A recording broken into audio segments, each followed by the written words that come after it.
Hey everybody, Forever Retro 82 here. So I'm going to talk about the PS2, the story of this machine. Now, as you all know, I do not hold this system in high regard. It is my least favorite of the 6th generation console, and I don't understand why it was so popular. My only guess is it's brand recognition. Everyone knew Sony because of Final Fantasy VII. My least favorite Final Fantasy series, Final Fantasy installment of all time, next to 5. I did not like 5. 4 and 6 were my 4, 6, and 9 were my favorites, and those deserve the remake more so than 7. Just my personal opinion. Take it as you will. Right, so PS2. It was a gaming console, and it was blocky. It kind of looked like you could set it on top of your VCR, and that's probably what they had in mind. Because this isn't only just a game console, it's also a DVD player, and it was the cheapest DVD player you could buy at the time. This was released October 26th in North America, and it sold in at least from 2013 up to 158 million units, making it the biggest selling console of all time. And the reason for it is because of the amount of support it got was ridiculously high, and you could also use it as a DVD player. So you had many uses for the system other than just gaming. And, you know, like I said, it looks kind of like a DVD player or VCR. You know, you got 2 USB ports, and then in the back you got your multi-AV out, and you have your you got AV out, and you got your optical, and you have your power switch, which will turn the fan on. Of course, where you plug it in, and of course, expansion pack where you would put a modem or other add-ons that the console had during its lifetime. And the USB ports you could use for keyboard and mouse, because some games used it. I never used one. Matter of fact, I used my USB ports as my pass-through for my electronic cigarette. Right. So, yeah. So this system was highly regarded as the greatest system of all time to a lot of people. I disagree with them because that's how I feel. I'm going to try not to make this story negative, but I'm just going to speak on a couple things and why I dislike this system. First of all, it's more or less a fucking low-end Pentium 2. Alright, Pentium 2s could actually process more power than this thing can. Alright, the graphics were terrible. They had this, like, liney look to it. I think that's because of the interlacing. This thing could go up to 1080 interlaced, or 1080i, in games like Gran Turismo 4. I think the games actually look maybe a little worse than the Dreamcast in some regards, especially in the first titles. Like, Dead or Alive 2 Hardcore and Fur Fighters. They look better on the Dreamcast. So, I don't know. This has supposed to have more power than the Dreamcast, and it does. In numbers, but not so much in technical power, at least from what I've seen. There are some beautiful games for the PS2, though, so, you know, you can take what I said with a grain of salt. I mean, the Dreamcast was more or less an in-between generation console.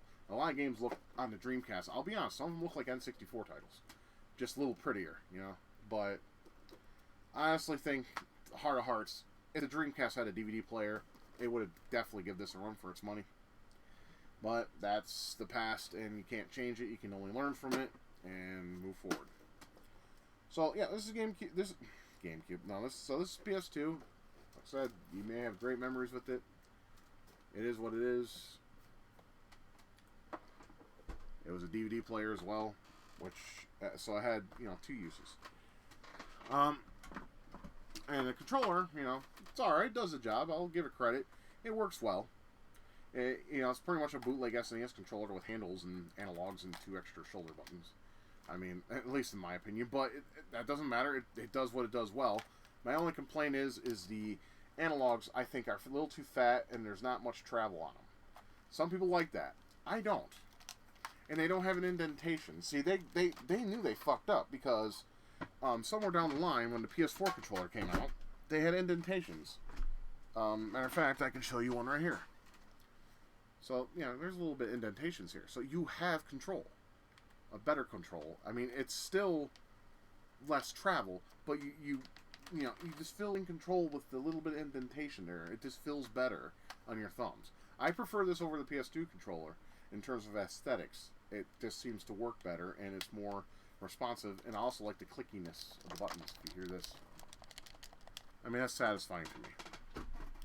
So yeah, controls fine, does the job. It's simple, basic, and they don't fix what's broken or not broken, right? If it's not broken, don't fix it. There we go. That's what I was looking for. That's pretty much what they were going for. They wanted to go with a controller that everyone was familiar with, and they wanted to make sure, excuse me, that you had the same experience that you would with PS1. And not only that, speaking of that, the PS2 was also backwards compatible with the PlayStation 1. And it actually ran some PS1 games better with some filtering options. And you can also double the speed of the loading. So you had a faster loading drive, and it also had a way to smooth out the nastiness that PS1 gave in terms of graphic fidelity. So that's nice. I heard that was also made by Randy Linden. He was actually the one that made Doom on the SNES possible. Now, a lot of people hate that game, but now I don't hate it, but it's definitely not the best port. But I don't hate it because to see the SNES do something without an add-on like some other company, excuse me, is a fucking miracle. Okay, so now we move on to the story. The year is 2004, and I noticed in magazines that there were a lot of PS2 games that were coming out. And I was actually a little jealous that Sony owners were going to get some updated games and some games I loved from my past. And one night I was sitting downstairs, because my room was upstairs in my old house. I sat downstairs, I was talking to my mom, and I told her, I'm like, hey, Mom, I'm thinking about maybe buying a new console to add to my collection. She's like, don't you have enough? I'm like, yeah, I mean, I guess, but you gotta understand, I'm a collector. I like to collect games and play them and enjoy them. And the more you have, the less likely you're going to get bored. Because, you don't want to get bored. And, and at the time, I had a friend live with me. We'll call him Stephen S. We'll call him that. Because his name is Steve, but we'll call him Stephen because I knew another Steve S. And so we don't get, wires crossed. We'll just call him, we'll call him Stephen. He was German anyway, so that's probably actually how you say. I think that's how you say Steve in German. I'm not sure. But yeah, Stephen S. He was living with us. Him and his brother had a falling out. And he wanted to live somewhere where he wasn't belittled and given a narcissistic attitude with everything he did. Because, to his brother Andreas, he was all, you're not good enough, you don't do shit, you're not going anywhere. He basically would just fill his brother's head with a bunch of shit and made his self-worth awful. You don't want that.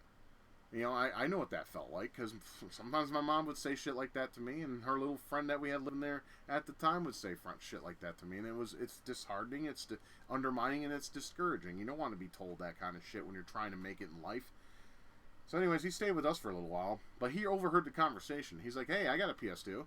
I'm like, well, how much are you willing to sell it for if that's what you're implying? And he's like, tell you what, $80, it's yours. I was like, $80, huh? I'm like, I got 35. Can I put that as a down payment? And he's like, 30. Give me the 35, and it's yours, man. Take it upstairs and pay me the rest when you can. So I gave him the 35. Took the system up to my room, hooked it up. He had San Andreas and a couple other games. I don't remember the other two games though, from the top of my head. But he had San Andreas. And then I remember the following week I paid him off, and I bought Grand Theft Auto 2, Grand Theft Auto 3. In Vice City, and I was playing 3 a lot. I was playing it to the point where I got stuck because there's a lot of areas in that game that are just hard to do without codes, at least in my experience. The older GTA games are just really fucking bullshit hard. So I went ahead and I played 3 a lot, and he had a couple, like I said, he had another couple other games that I liked and I played. I don't remember them from the top of my head. I wish I did. But anyways, all I did was play 3 on it. And I barely played the system at all, I'll be honest, because I was just like, GameCube has better games. I got better games on there, so... but if I want my Grand Theft Auto fix, here I go. I got my bases covered, right? Now, here's the thing. I didn't want to open Vice City until I beat 3. I never beat 3. So... And it was never opened. But, we flash forward about a year later. And, his brother Andy and... Stefan's brother Andy... and Stefan, they made up together. They talked their differences out, and it was nice to see them rekindle their relationship as brothers. And, Steve was still going to live with us for a little while, or Stefan's going to live with us for a little while, and still, though, until he honestly can see his brother really change, and then maybe he'll move back with him. So, what happened was, about a year later, I got a phone call from Andreas. He's like, hey, I got a proposition for you. I was like, okay, let's hear it. He's like, I have a PC. It's a Pentium 4, 1.4 gigahertz single core processor, 512. What was it, SD RAM? No, RD RAM. I think I want to say RD RAM. It could have been SD. RD RAM, a 64 ATI video card. Basically, he was trying to, I guess, sell me a computer. I said, okay. I'm like, all right. So what's the deal? It's like, I'm willing to give this up for your PS2 because there's some games on the PS2 I want. I'm like, well, that was the reason I wanted one. He's like, okay, well, if you don't want this computer, I can just sell it to somebody else, but I'm willing to give it to you for your PS2. So I'm like, okay, all right. Come pick it up when you want to. Let's set it up, make sure everything works, and then you can have the PS2. So he came over with this computer, and this thing is it's a huge tower. It was like a file server tower. Bigger than I wanted it to be, but whatever. It had the components I needed for it to be a decent, machine. Because at the time I had a 550 AMD K6 computer that had basically little spec to it whatsoever, and it barely played anything I enjoyed. And I couldn't play any new games on it either because they required anywhere from 700 to 800 megahertz. So with that being said, I went ahead and let it go. He took all my Grand Theft Auto games. And at the time, I did buy one game other than those, and that was this. This is not the original copy I bought. Because the original copy had a manual. This one does not. So that's unfortunate. And that was one of the reasons. I'll show the rest of them. I have 5 reasons I bought a PS2. And I have them in front of me. I know I said 3, but after reviewing my collection, I had to give an honest answer. And it's 4. So, I let it go, and I said goodbye to Rygar, because Rygar is a really great game, and I'll be showing that in my next video. At least in my opinion it is. So I got rid of my PS2.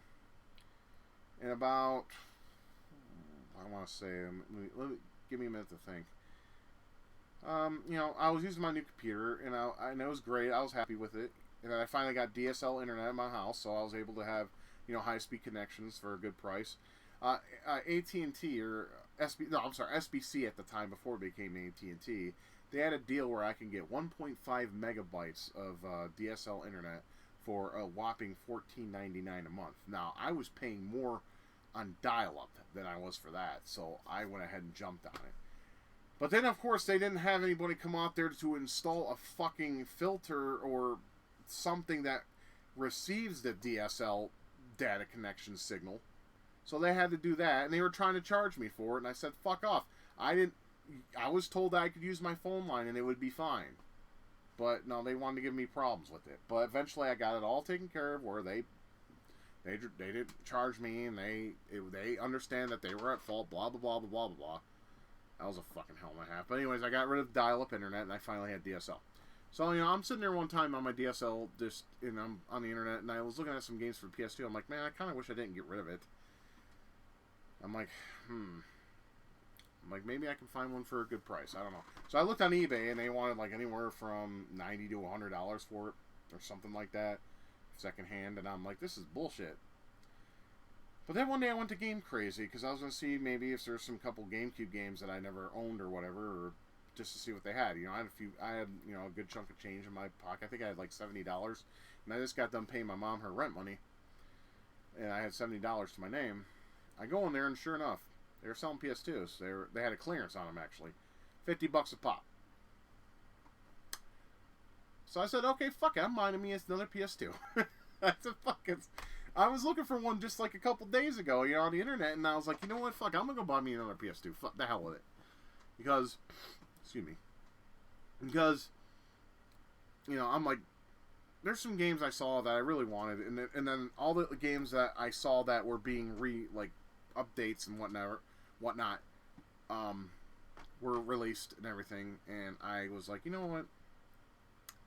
Yeah, fuck it. Let's just buy me a PS2. So I bought me another PS2, and I bought a handful of games. Of course, I went to Game Rush after Game Crazy, and because the only game I bought from Game Crazy that night was this. This is reason number 4. I am a big East fan. I love this series to death. And of course, the only one I've ever beaten was 3. But I still love the others, and hopefully I'll beat 1, 2, 4, 5, this, and 7, because I got 7 on GOG. And 8 is still hella expensive, and I hope 9 will make its way over here, which I doubt. We'll see, though. It depends. So I went to Game Rush, and they had this. I was like, cool, I get to buy my old friend again and play, and this time play it to completion, I hope. Because I got halfway through the game originally. So that night I came home. I also bought a memory card, of course, and that controller I showed you was the controller it came originally with. And I played a shit ton of Rygar and some East. I was having a blast.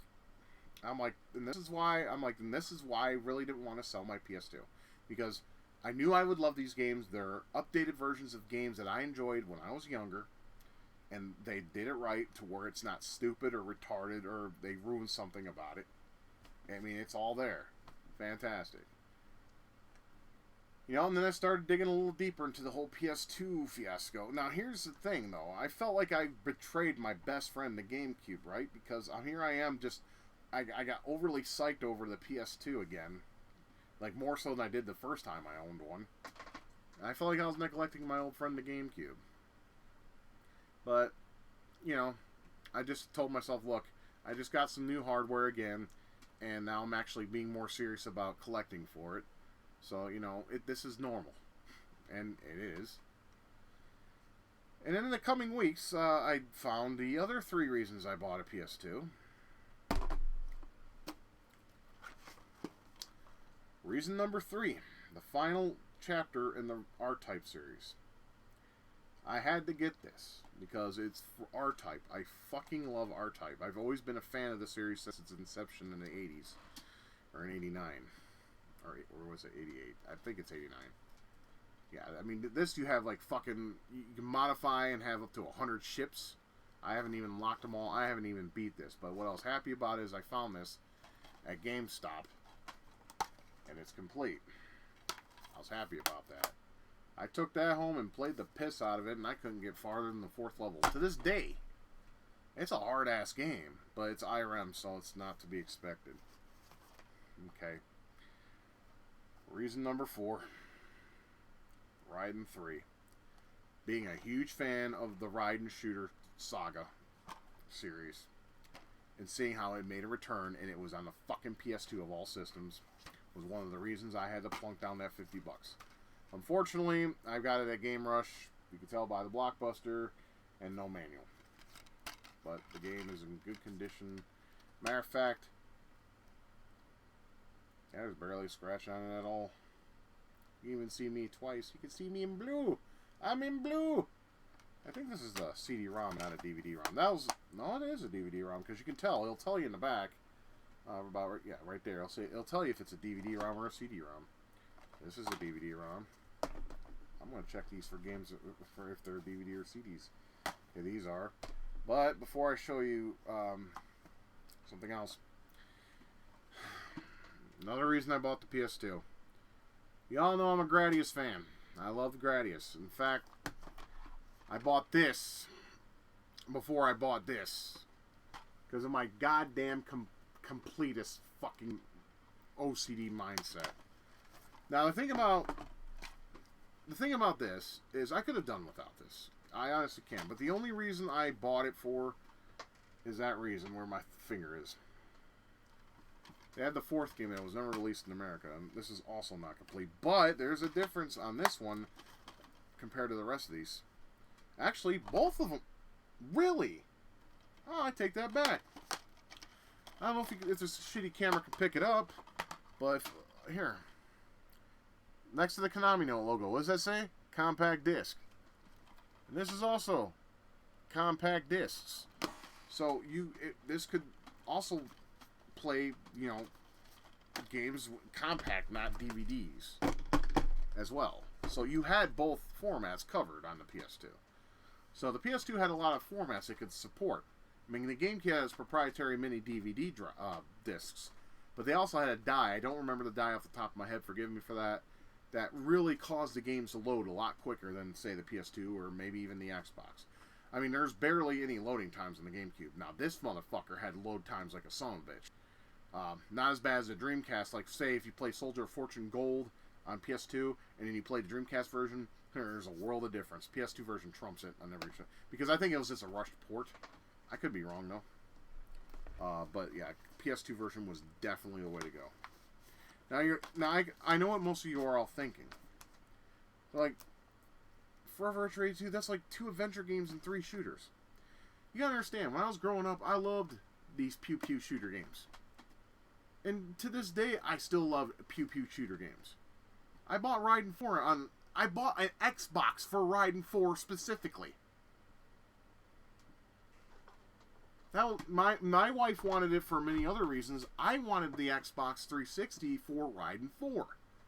Because it was an exclusive. Now, I didn't know it was going to be a limited exclusive, because I eventually bought it on Steam under Raiden 4 Overdrive, I think it's called, or Overkill, which is kind of a really shitty tacked-on mode, but hey, Raiden 4 on PC. If I have all my games in one place like that, I'm happy. But that's the reason I bought an Xbox 360, but that's something for another time. That's another system I didn't really play or care much about. My wife played it more than I did because of Skyrim. That's a story for another time entirely. So anyways, well, these were the reasons I bought the PS2, but they weren't the first games I played. And for that is for the video for tomorrow or this week when I finally get a chance to sit down and actually record you some footage of some of the games that I started off on the PS2 with when I actually had my own. Of course, I'll just give away one of them will be Grand Theft Auto 3. That was the first game I played with my friend my friend Dan, when he bought his when the game was released, and we actually drove to Kmart that night, and he blew 2 stoplights just so he can get there in time. That's how crazy that motherfucker was. When he wanted something, he'd go through. He's like, no cops, no stops. I'm like, yeah, but you got a friend in the car, you're gonna kill me.